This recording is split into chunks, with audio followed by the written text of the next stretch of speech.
right, and we are live finally. Uh, Cool. yeah, I want to confirm that we're in there, but people will probably tell us if we're not.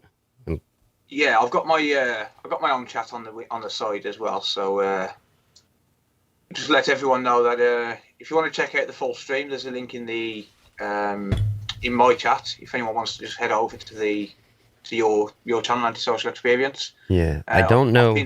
Oh, go ahead. Sorry. I've pinned that at the top, so people should be able to find it nice and easy. If anyone can just confirm in my chat that we're live as well. Oh, okay, it did go live. Cool. Awesome. Alrighty. Anyhow, back again, episode 169, Antisocial Experience. We have a guest today. Amazing. Coming over and hanging out, talking, taking time away from whether you're streaming, family, whatever you had planned for tonight. Thank you for stopping over. It is evening where you are, correct? Yeah, it's about 8:30. Yeah, just gone 8:30, yeah. Awesome. Thank you so much for stopping over to hang out with us and let us pick your brain about, well, your work. Pleasure. So when I originally proposed this to you, I'd said about you're pretty unique and interesting in the way that you do stuff. And anybody that doesn't know, like my viewers may not know, YouTuber, DeCoder, Philip Danks, correct? Correct, yeah. Okay. You do micro soldering on game consoles. Used to work on controllers, but it's more game consoles and moving into computers and stuff now as well. Yeah, well, more game consoles now. I'm trying to get into MacBooks and stuff, but laptops, MacBooks, a few phones maybe. Right.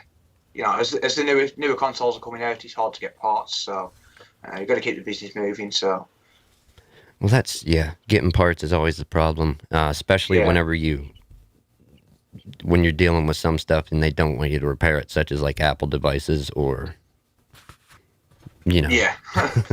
Yeah, I mean, pretty much any device these days, Apple, Samsung, Microsoft devices, the new Xbox and stuff.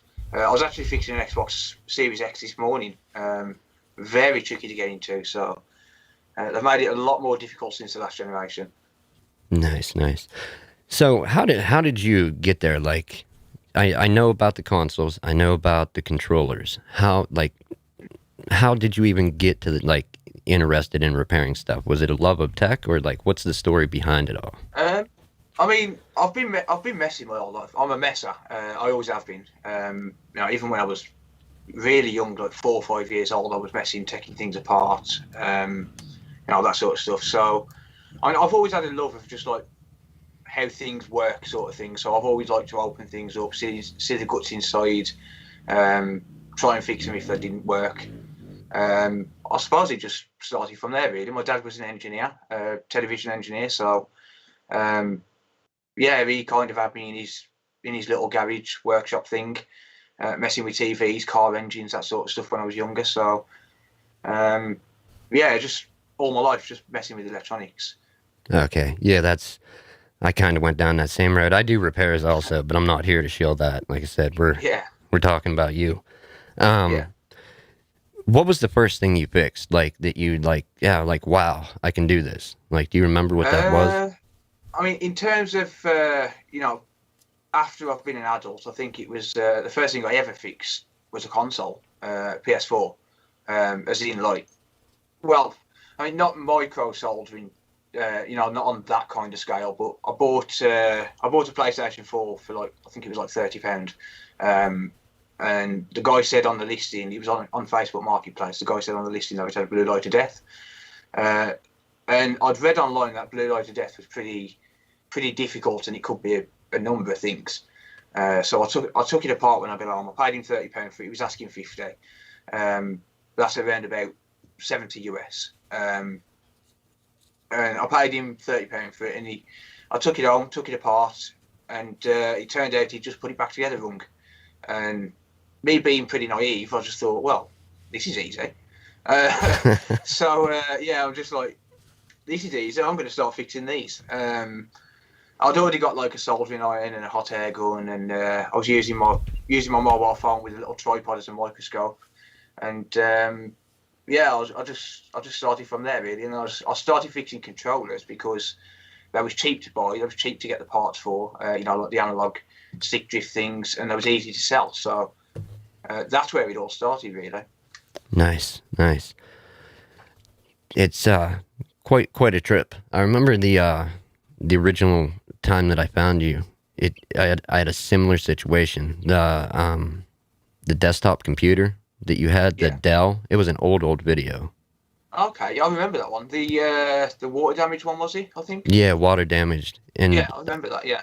like you found that one, I believe, if I remember Yeah. correctly. Yeah. Um, Correct. Yeah. I got handed a computer from a customer at one point at my one job, and like water poured out of it. I'm like, great, how are we gonna fix this? And I'm just like, I Yeah. wonder if anybody else has dealt with this. And I found Okay. a video, so Yeah. That's pretty cool to be fair. I mean, I'd actually forgot about that video. I think I was filming that at like 4 o'clock in the morning. Something stupid like that with a green screen behind me. The one that I've got right behind me now. You can't see, you can't see it very well because of the background blur. But the green screen I've got behind me, I had that up on a stand, and I was just filming this desktop PC. I was like, I'm gonna try and be like my mate Vincent, who have tried to fix video, and yeah, I was just like, I was absolutely gobsmacked when I got it working. To be fair, I mean, it had been dumped in like 3 feet of water or something like that. yeah, that's So pretty wild. yeah, Whenever you can get stuff going where you think it has no chance, yeah, or the first time you touch something new, whatever it may be, the first time on a console, a computer, micro soldering, and it works. It's pretty amazing. yeah, it's pretty cool to be fair. Yeah, I'll go over the notes here. So that's repair. The micro soldering thing. Like, how was that? Because it's pretty daunting if you're somebody that tinkers and you already do repair. You're thinking about getting into it, and then you start looking at micro soldering, and you yeah, start seeing the prices. yeah. I mean, when you start seeing, I mean, for example, the price of the hot air stations.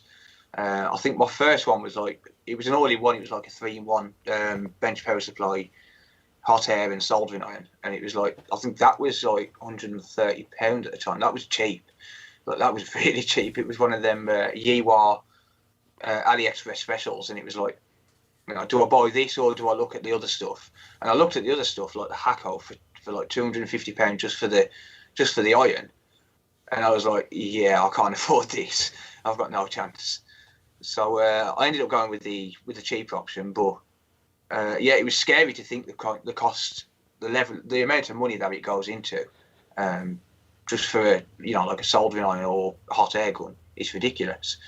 I think it does put it out of reach for some people, if in my opinion. Um, Definitely, it does. yeah, but I've actually got I think I've got a video planned. I'm waiting for a couple more things. It's kind of like a budget setup. Um, Basically, I spent £150 on AliExpress. Hot air gun, soldering iron, microscope, all the tools, screwdrivers, all of that sort of stuff. And then once I've done it, I'm giving it away to a viewer. But I'm gonna prove that it can be used to actually get into it, and you haven't got to spend like £1,000 on. I mean, for example, the microscope I use right now, £500. It's ridiculous money, but you haven't got to spend that kind of money to get into it. And that's what I want to try and teach people, because there's a lot of people. I get a lot of people in the chat that come on and they'll say, "I love the videos, but I can't afford it." And it's hard to get across how easy it is to actually get into with a very limited budget. So that's kind of what I want to do. As a way to say thank you to my own community, to my own subscribers, and then just give it away at the end and just say, right, there's a setup. Now you're in the game, sort of thing. Right. Yeah, that's I try to reuse and repurpose stuff myself. Yeah. As much as I can, and call it being cheapskate, whatever. Well, yeah. No, I mean, I fully agree with it. I mean, I had a cable break on me last week. One of these, we call him a figure eight lead. I'm not sure what you call him in the States. It's like the ones that we use for the PlayStation 4 and Xbox. Right. And I even said on the video I was doing at the time, I'm not throwing that cable away. I'm going to reuse it, because the cable will come in handy at some point. Whenever I can, I always try and reuse something rather than letting it go to landfill, or I'll give it away to someone who might be able to use it. That's just me all over. It probably is a little bit cheap, it's just a cable, but at the same time, it saves it going to landfill, saves it getting, like clogging up the environment and stuff, and saves me some money at the same time. So Right. And also, how great is that whenever you're like, something breaks and you have that piece there and you're like, I saved that. yeah, And it yeah, totally saves the day, saves the job. Does. It really does. Even something simple like a tiny piece of wire, like if you got to run if you've got to run a little jumper wire or something, you've saved a tiny little piece of wire. It's great just having it there. Just even if it's just in the bottom of a box and it takes you 15 minutes to find it. It's brilliant when you can actually use that piece that you've saved for, like 6 months to 8 months, 10 months, just to fix something and get something back up and running. Yeah, no, for sure. It's always, yeah, it's a great feeling, and you don't have to wait on shipping, none of that. Yeah, exactly.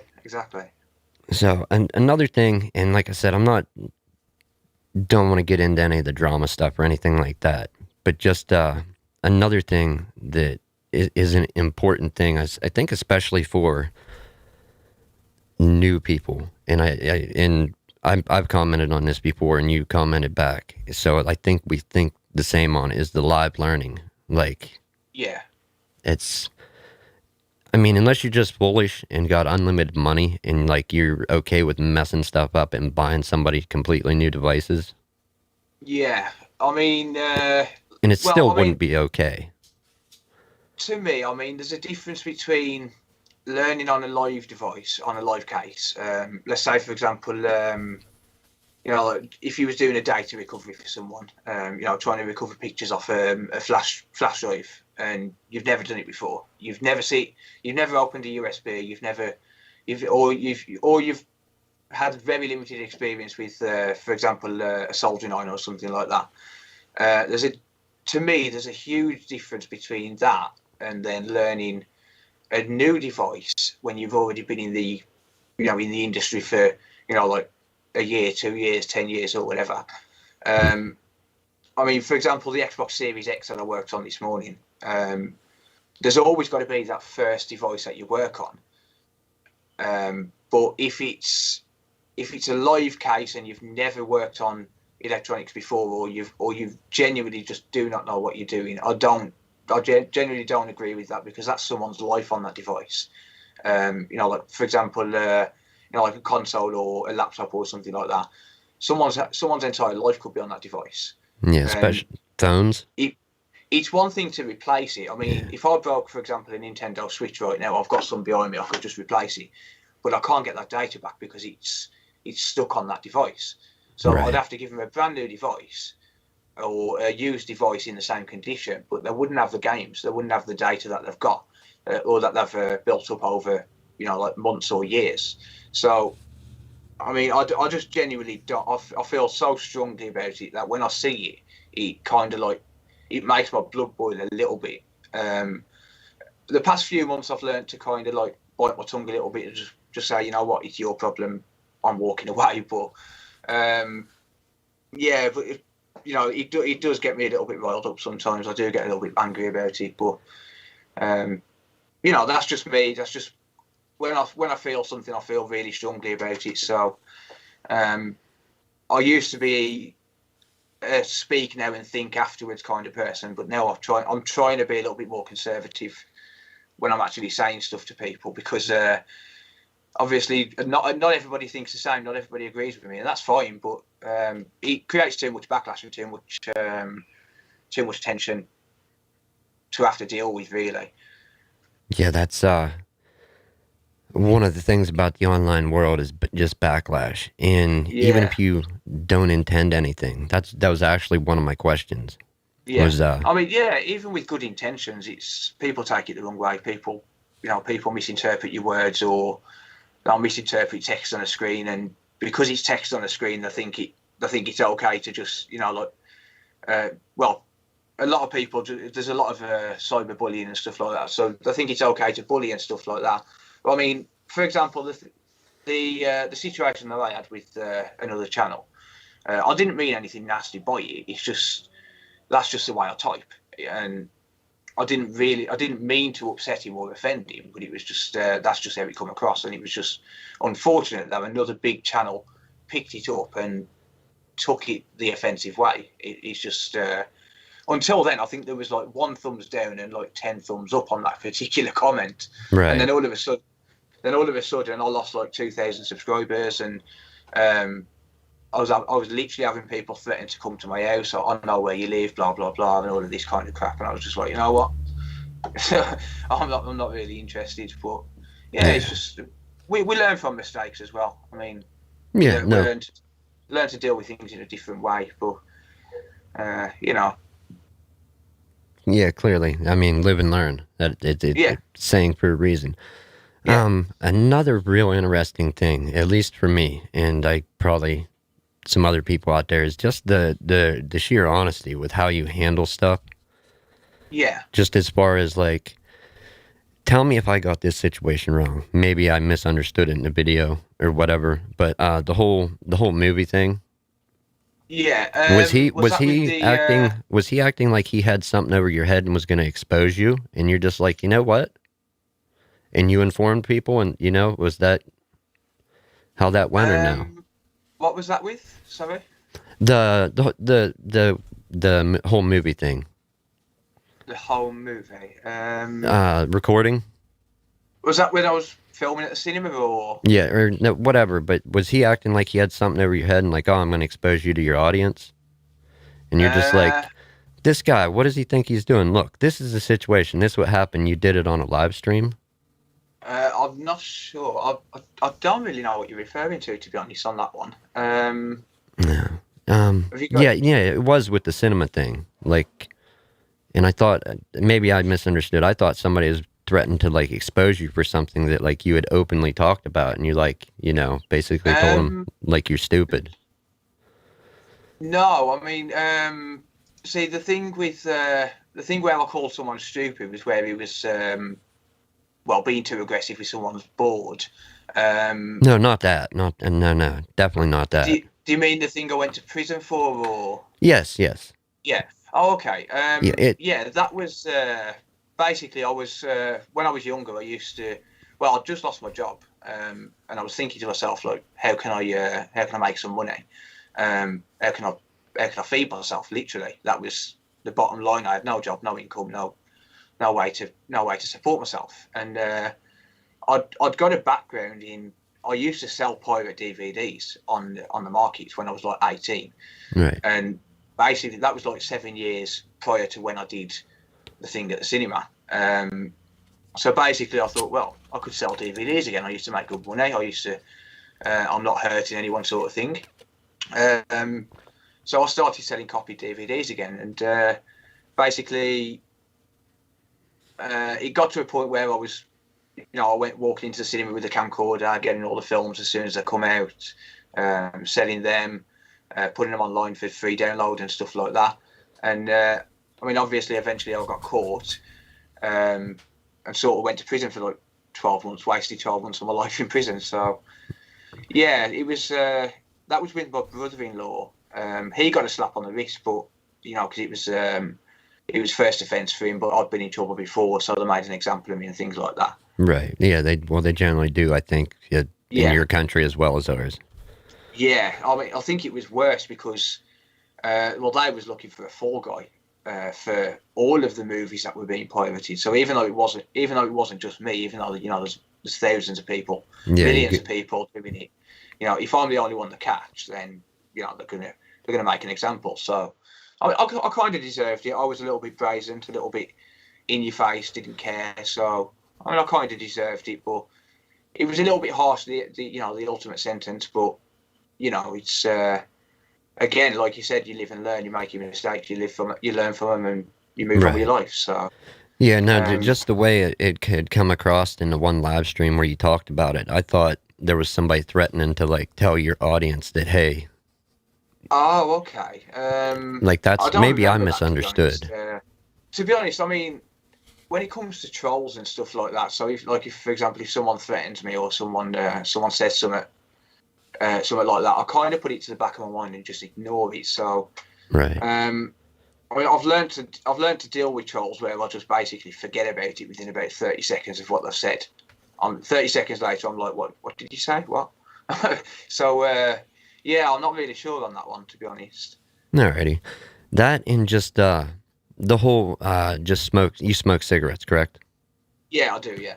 It's that's another thing. Like usually when people tend to be honest about something, whether society views it as not a good habit or whatever, Yeah.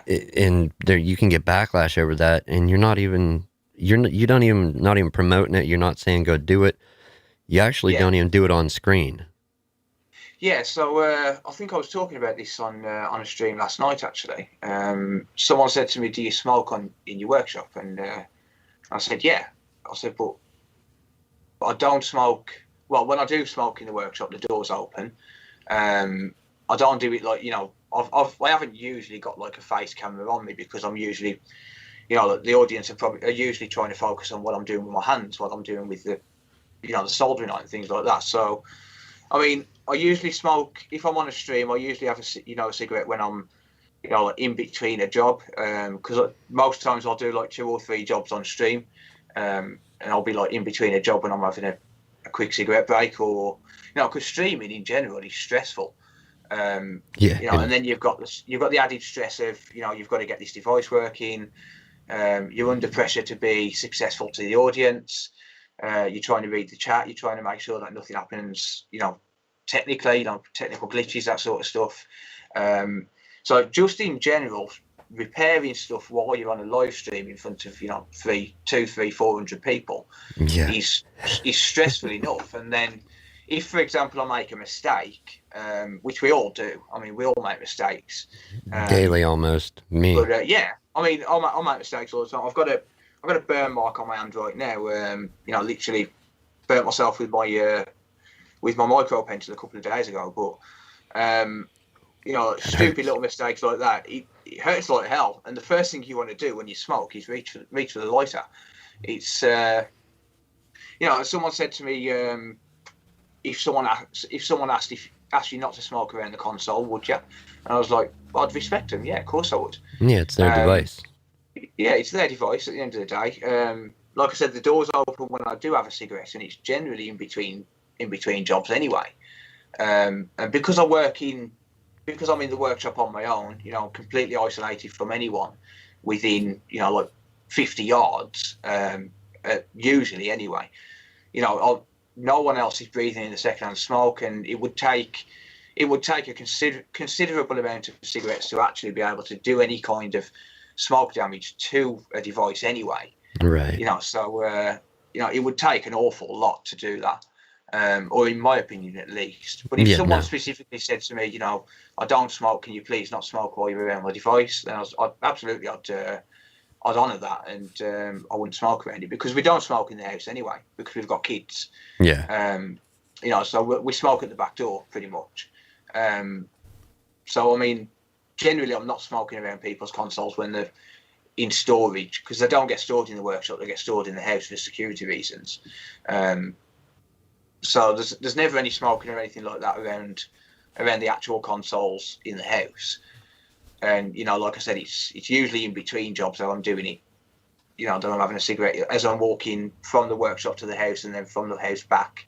I'm usually having a quick cigarette while I'm grabbing another console or whatever. Right.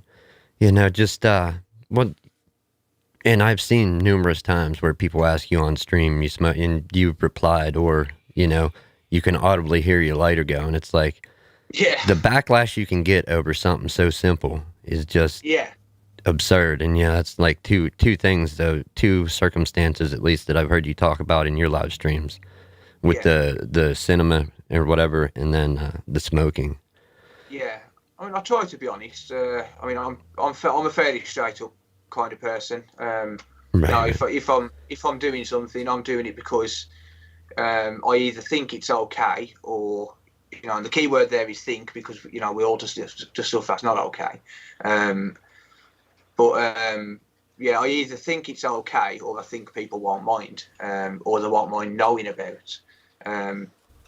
So if I think it's okay, I'm going to talk about it because, I think it's okay to talk about it as well. I mean, I don't, like you said, I don't actively say to people, for example, like go grab yourself a cigarette and, chill out or something. But that kind of ties into when people say, "Oh, go and get a beer." It's the same thing. Yeah. I mean, personally, I don't drink. But to me, that's the same thing. People will treat smoking completely different to the way they treat, alcohol and things like that. And to me, it's the same thing. But it's okay for people to say one thing but not another sort of thing. Yeah, no, it's all addictive substances when it comes down to it. Even so much as what I'm drinking right now, coffee, very addictive. Oh yeah. I'm drinking coffee right now. That's a drug, and there you go. Red Bull, energy drink, Red Bull, yeah. And that's a drug. It's got caffeine, and caffeine's a drug. It's addictive. Yes, it is very. We've all got our little quirks, but no, just I don't want to say it was shocking in a bad way, and I don't want anybody to think that out there. But I don't know how long I've watched you exactly, but like I said, I caught on to you when that was a new video, and I think that video was from 2018 or something with the water damage PC. And it's just, there's all these interesting tidbits that have come across in your live streams, and it's like, don't tune into this video to find everything out. Tune in and watch if you want, but go back and watch Phil's past live streams, because there's some really interesting stuff that he was just open, honest, talked about, and it's like, wow. Yeah, I mean, I like to be honest. I mean, like I said, I was talking about a situation recently with the I'm not sure if you caught this one, but where I had a 2.5 grand parcel go missing, and I even said on the live stream, it was close to breaking point for me. But the way I see it is, if you're not honest with other people, you're not going to be honest with yourself. If I go on a stream and I pretend I'm okay, or I'll pretend everything's hunky-dory or whatever, I'm lying to myself. And if you're lying to yourself, then, you're never going to be able to deal with the situations. So, I mean, I've done a few things. I've runged a few rungs. I've got a lot of life experience to be able to, talk about things on stream and actually keep the streams interesting. So, it's, I guess that's a good thing in a way. Yeah, no, definitely. I did start watching the stream, but I was working, like, at not the computer place, but I was doing my other job, and I had to pause it at some point to start swiping cards, and I just didn't get back to it.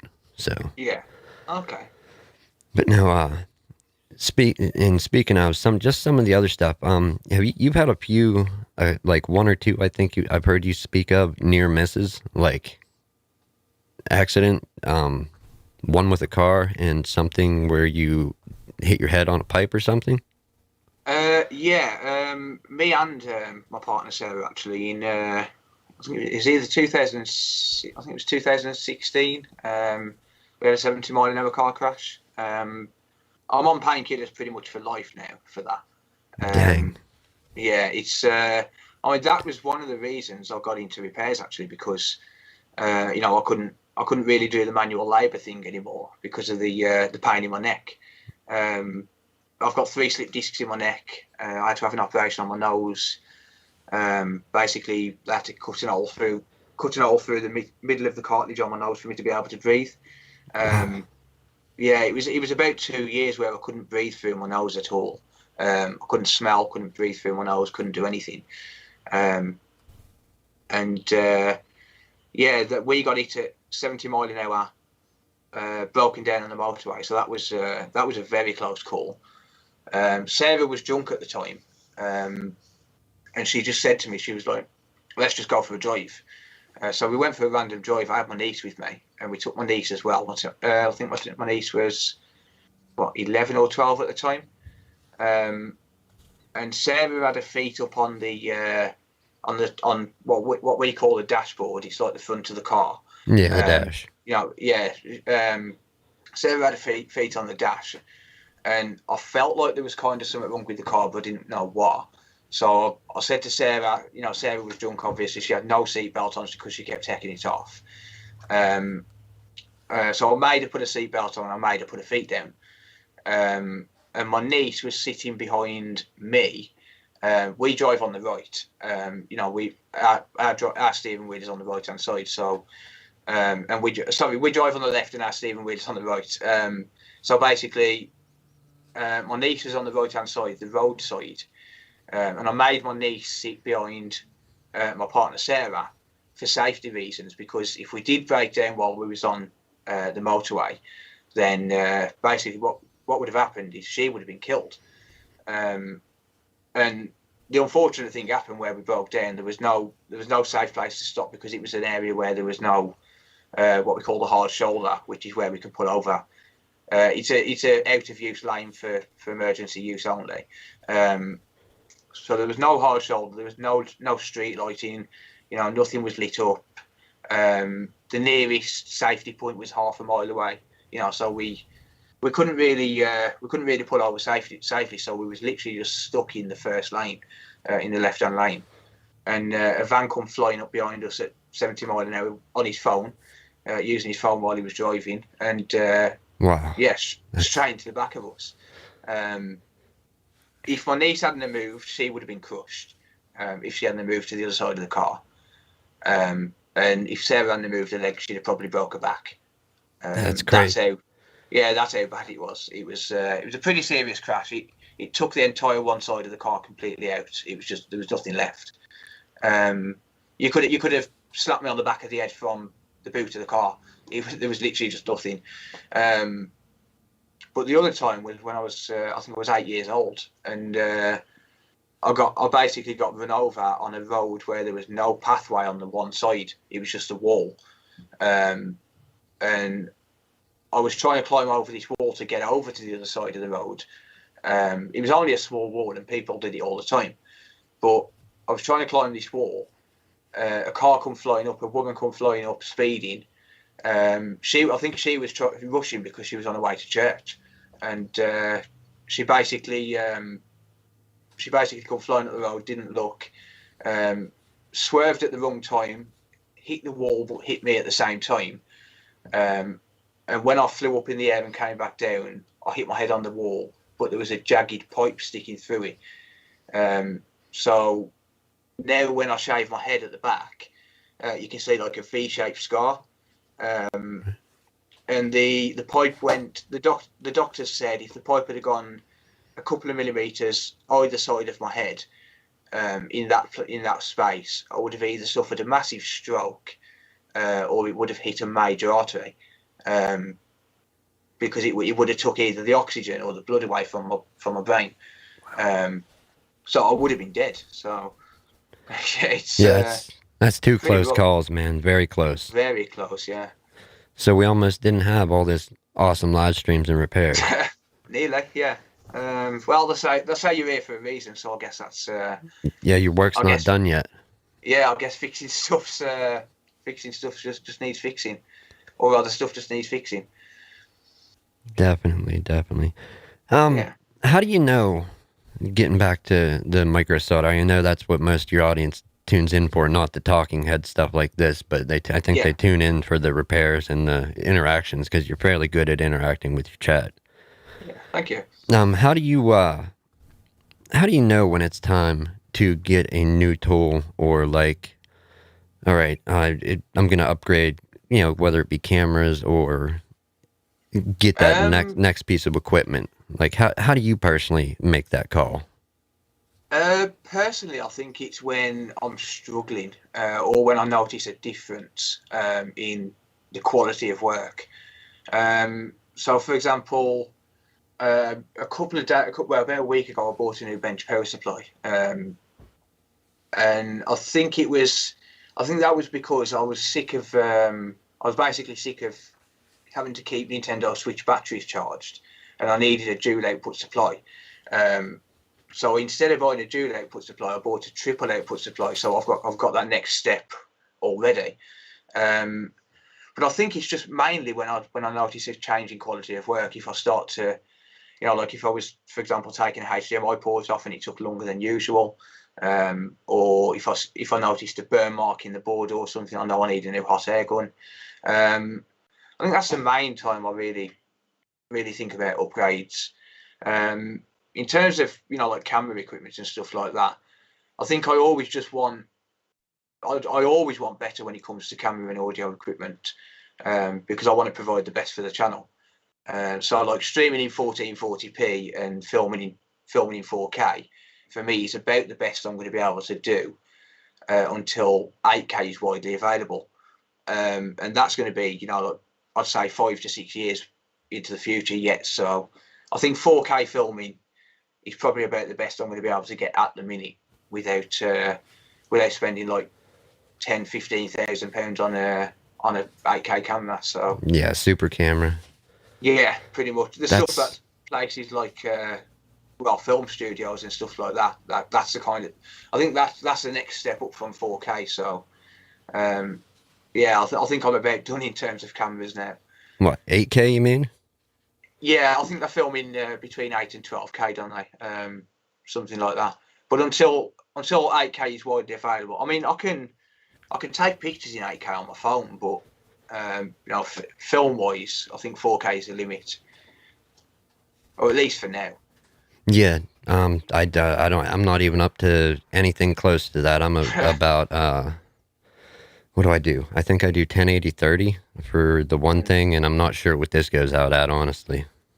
Yeah, I mean, to be fair, I mean, for most people, 1080p 30 frames per second is literally all anyone needs.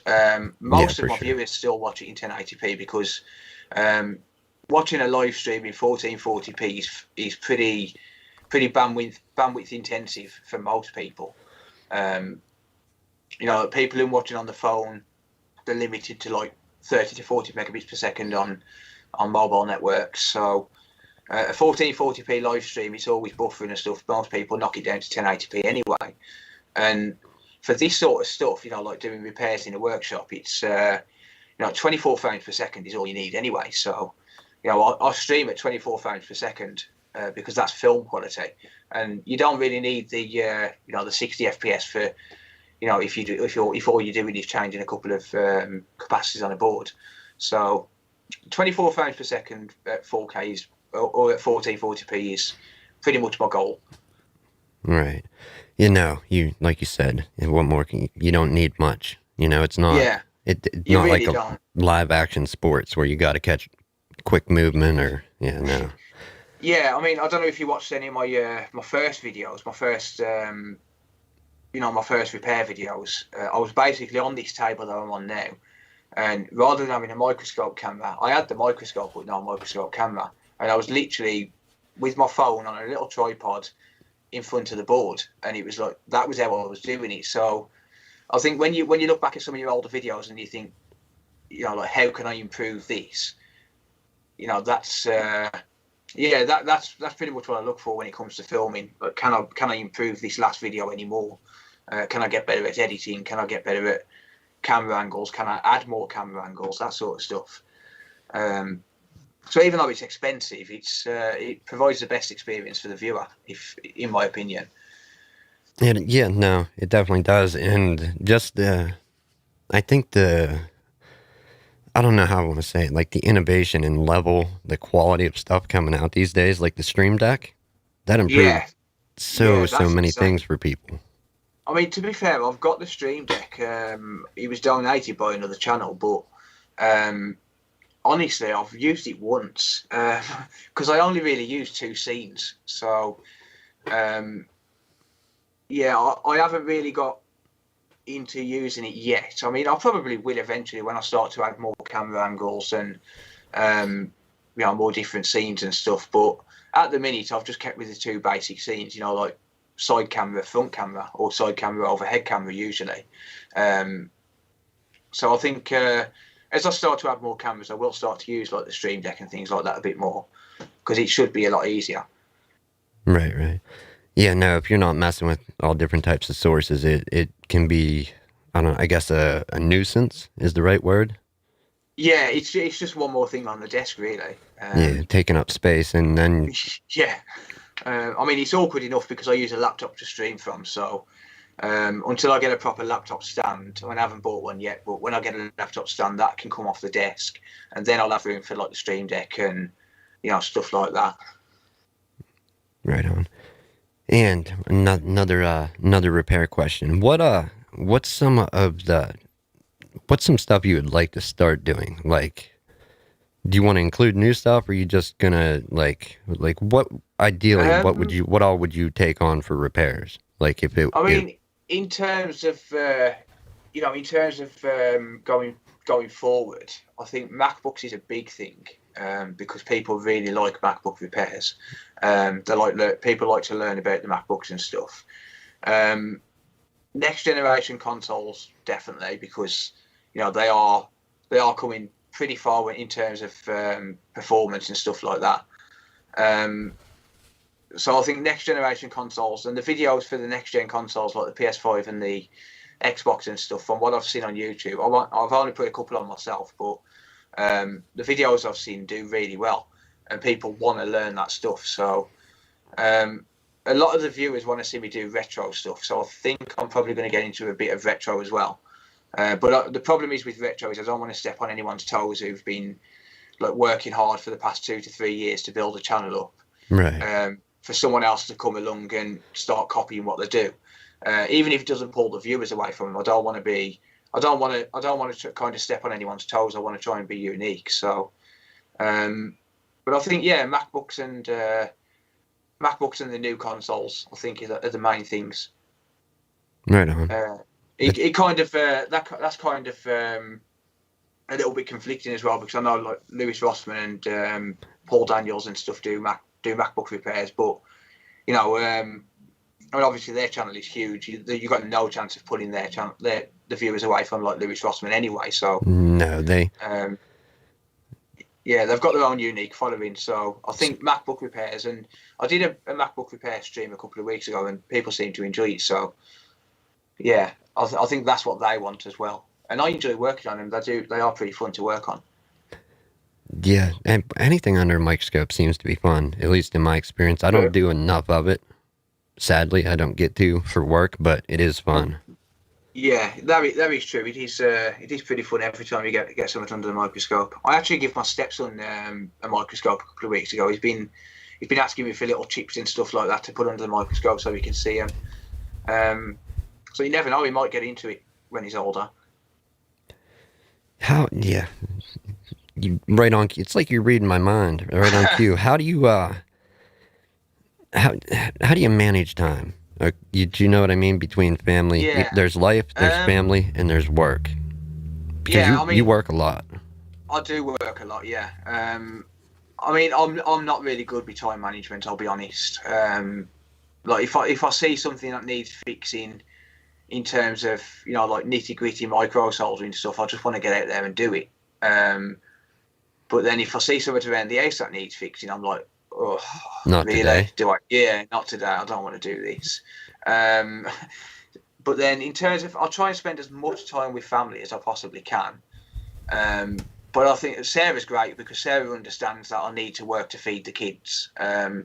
So that's great in that sense. But I try and spend time because the kids are at school during the day anyway. Right. So I'll Yeah. get up in the morning. I'll take the kids to school. I can't generally do anything from 9 o'clock until 12 o'clock because my youngest son's at school, but he's only in school for 2.5 hours. So I have to take him to school. I get back home at 9 o'clock, and then at 11:30 I have to go back out and pick him up again. So I can't really get into a repair knowing that I've got to be disturbed. So during that time, what I tend to do is just respond to emails, comments on YouTube, like notifications on Facebook and that sort of stuff. Usually my sister's there, so like I spend time with my sister. She'll come up after we've done the school runs, and while I'm responding to things, we'll just sit there and have a chat. And then as soon as I've picked my stepson up, I'll generally come straight into the workshop and I'll be working until like 3 o'clock. So that gives me 3 hours. That's at least time to do one repair, usually two. And then once I've picked the other kids up from school, I'll generally be working until about 9 o'clock and just go and see the kids. During, in between repairs, I'll have like 10 to 15 minutes. I'll have a cigarette. I'll have a cup of coffee.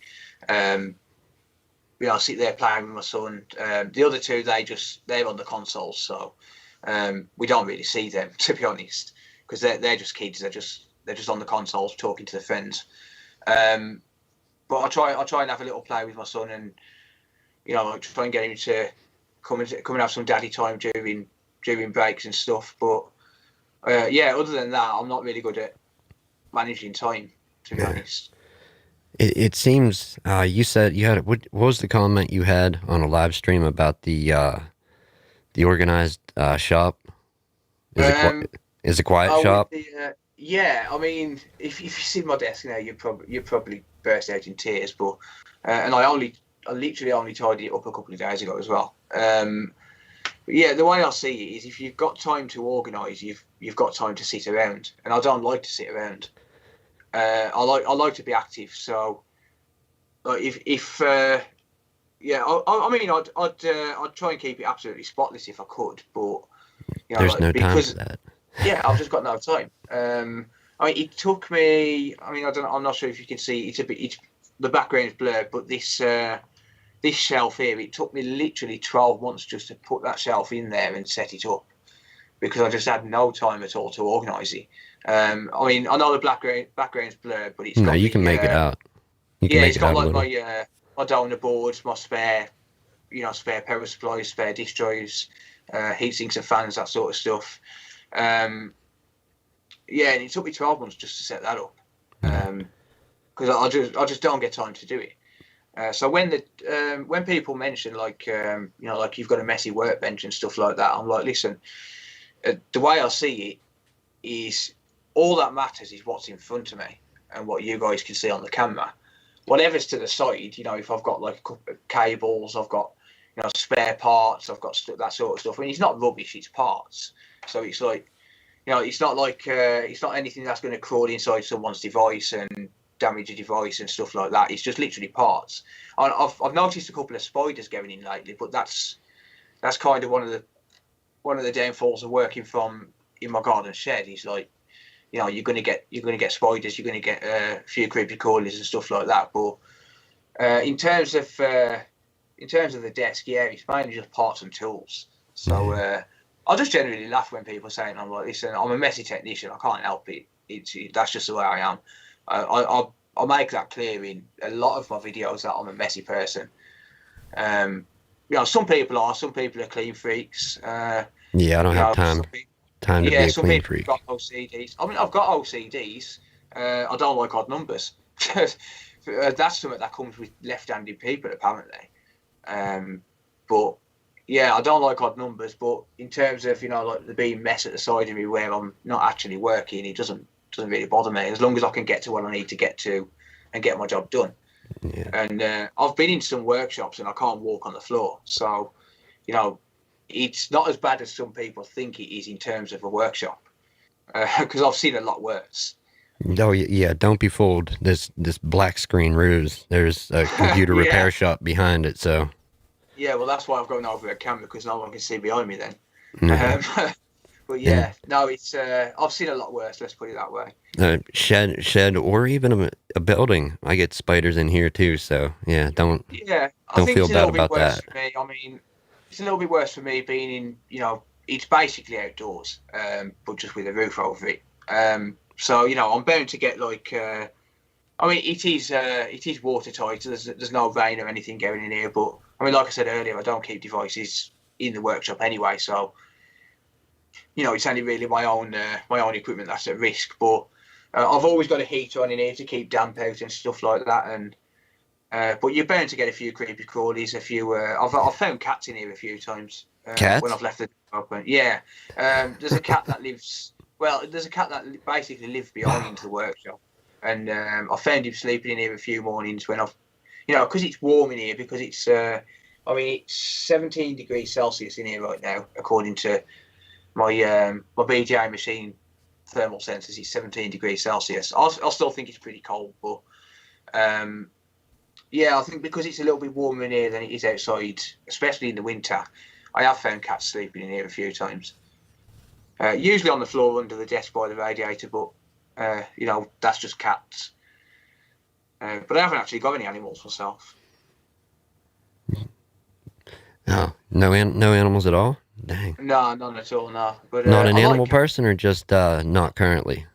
I do like cats, but next door's got pigeons, so I can't really have any out of his pigeons are prize winning pigeons. So yeah, out of respect for him, we haven't had any pets. Plus his family as well, so I don't really want to upset him and stuff. So we just don't have pets because of that. But I do like cats. I do quite like cats. Nice. One other thing, like I said, I don't want to take you away from your whole night. I appreciate you Yeah, coming no over, worries. hanging out. Advice for somebody wanting to get into repairs. Like, say they want Uh, to obviously start small, but you just can't yeah. say start small to somebody. What's your best advice for somebody that wants to start doing any type of repair? Honestly, a lot of the restrictions for people is going to be financial. But the main restriction I think is going to be people trusting them, or the experience putting them off. So the way that I did it and the way that I recommend people do it is to maybe offer it to friends and family who know that you've got no experience. If ask people if they've got anything broken, because when something breaks, you just throw it into a kitchen drawer, or you throw it into a box somewhere. Ask people for things to fix, even if it's for free, or even if it's just on parts cost only. Get yourself some experience, and then just go for it. That's honestly the best thing I could suggest, because like I said, a lot of it comes down to trust.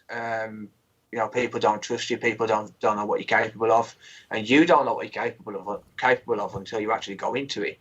You don't know whether you're going to be able to actually do it. People say to me all the time, and I genuinely get this question all the time. People will say to me, "You're a genius," and I'm like, "I'm really not. I haven't been to school. I dropped out of school when I was 12. I've got no formal qualifications. I taught myself everything I know, and they can too. Literally, it is so simple to learn if you're determined to learn it. You don't have to have a bachelor's degree. You don't have to have a doctorate or whatever. You don't even need an education. You can just literally learn it. Just buckle down, watch a few videos, and just go for it. That's honestly the best thing I can suggest.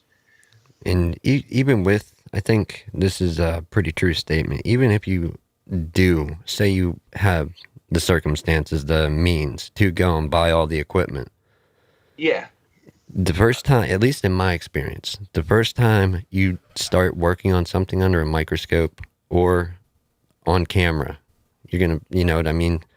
It's weird. Like, it doesn't just happen instantly.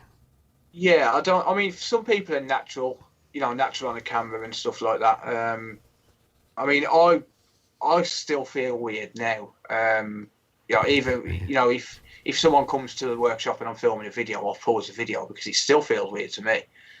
Genuinely, it still feels weird to me. If I'm talking to a camera, I can't have a conversation with a person, and vice versa. I can't have a conversation with the camera, a conversation with a person if I'm talking to the camera. When you're doing stuff like this, like a video call and stuff, it's different because you're actually just interacting with the camera really and the screen. Right. But yeah, it still feels weird now, even after I film literally, well, pretty much every day. I film at least one video, and it still feels really weird. Still feels strange. But yeah, I mean, it's even when you're doing, like a repair for the first time, it's going to feel weird. Like you're sitting there with doubts in the back of your mind. Should I be doing this? Should I be messing with this? Am I doing it right? I think I did this wrong. It doesn't matter. It Don't really doesn't. Just ignore them thoughts and just carry on. don't listen And to it. It's yeah, trying to don't trick listen you. to the negatives. It is. It's literally just your subconscious trying to trick you. And if you can put that to the back of your mind and you can just ignore that, and because I've had times where I've thought, like I can't figure. Like last night, for example, I couldn't figure out a PS4, and I was thinking to myself, what the hell am I doing? I cannot for the life of me figure out what's going on with this. You just have to put them thoughts to the back of your mind, because they will eat away at you, and they will put you at a point where you think, I don't belong in this industry. But if you've got a love for it and you've got a passion, then you probably do belong in the industry, and that's just the way I see it. One further thing I wanted to put out there, I think kind of ties in with what you said about the love for it and being in the industry. Yeah. If there's somebody you take somebody that's genuinely interested, and that's what they do, they live, breathe, electronics and fixing, repairing, or just technology every day. Yeah. You're never you could take somebody and try and mold them into that, but they're never gonna be, as the same quite as somebody that's all they're interested in. Does that make sense? Yeah, kind of. I mean, it's the same with anything, really. If you take someone with a love for cars, you can't get them into a love for cars. They're born with it. They just need something to unlock it. They need something to trigger that part of the mind. I went for, like 20 odd years without thinking, I'm going to be a professional technician. I didn't grow up thinking I want to fix stuff when I grow up. I enjoyed fixing it, but I never saw it as a career path. But you've just got to get something that, that unlocks that, that part of your mind and, kicks it into action sort of thing. I think you're born with it. I don't think you can grow into it. You've got to have it there from birth, I think. Or an interest, something. Yeah. I think you can develop an interest, maybe. Yeah, you could probably develop it, yeah, but you can't be taught it. You definitely can't be taught. You can develop it on your own, but I think it's got to come naturally. To be a true love for it, it's got to come naturally. Right. You can't have anyone coercing you into it and like, do this, come on, you'll love it. And no, I don't think that works. At least not in this industry. No. That's the industry I was talking about, is just computer repair, all repair. Yeah, I think it's that feeling of fixing something for the first time, seeing it work again. I'm not sure if you watch my mate Vince's channel on YouTube. How ecstatic he gets every single time. And he used to be a telephone engineer. He was out fixing people's telephone landlines, and just that feeling he gets every single time he fixes something. And that's the feeling I get, just seeing it work. Now it's like, if I fix something that I fixed 50, 60 times before, like a no display issue on a PS4, now it's just like, yes, I got it working, now I can get paid.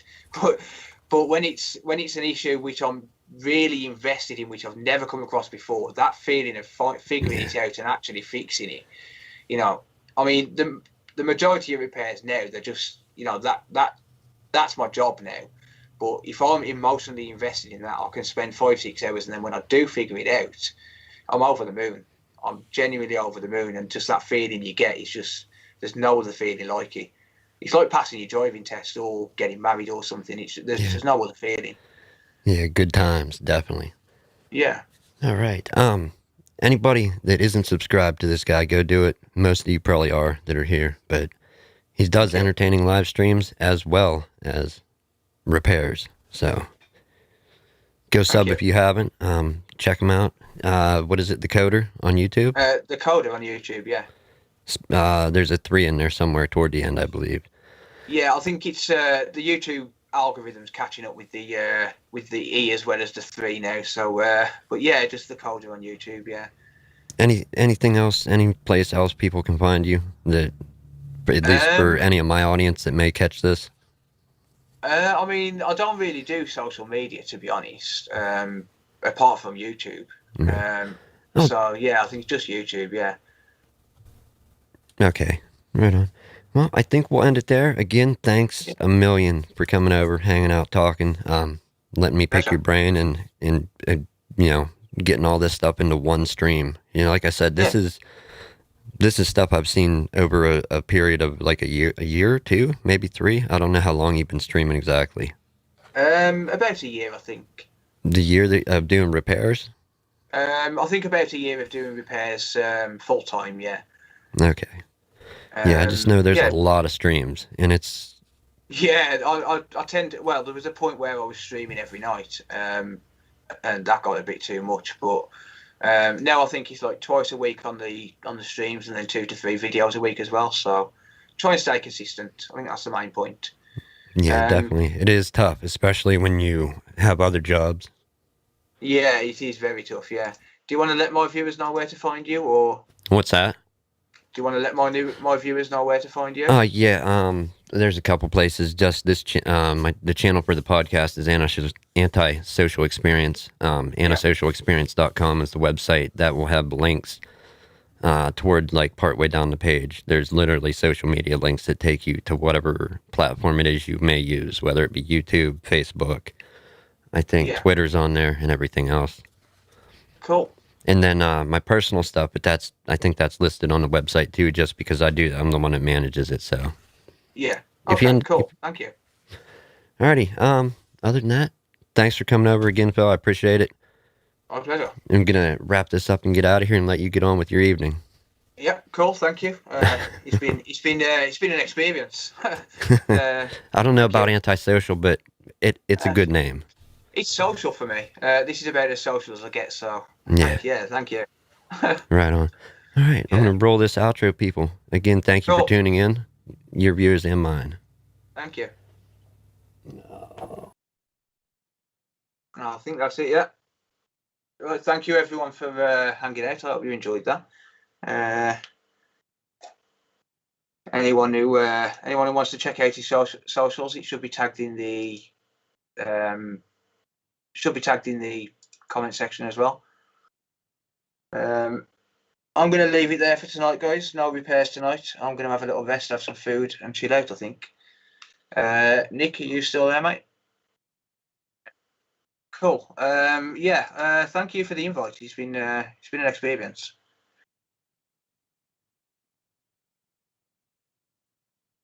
Cool. Thank you. I really appreciate that. My pleasure. Thank you very much.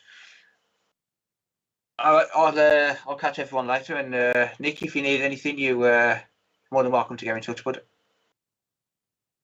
Thank you. Cool.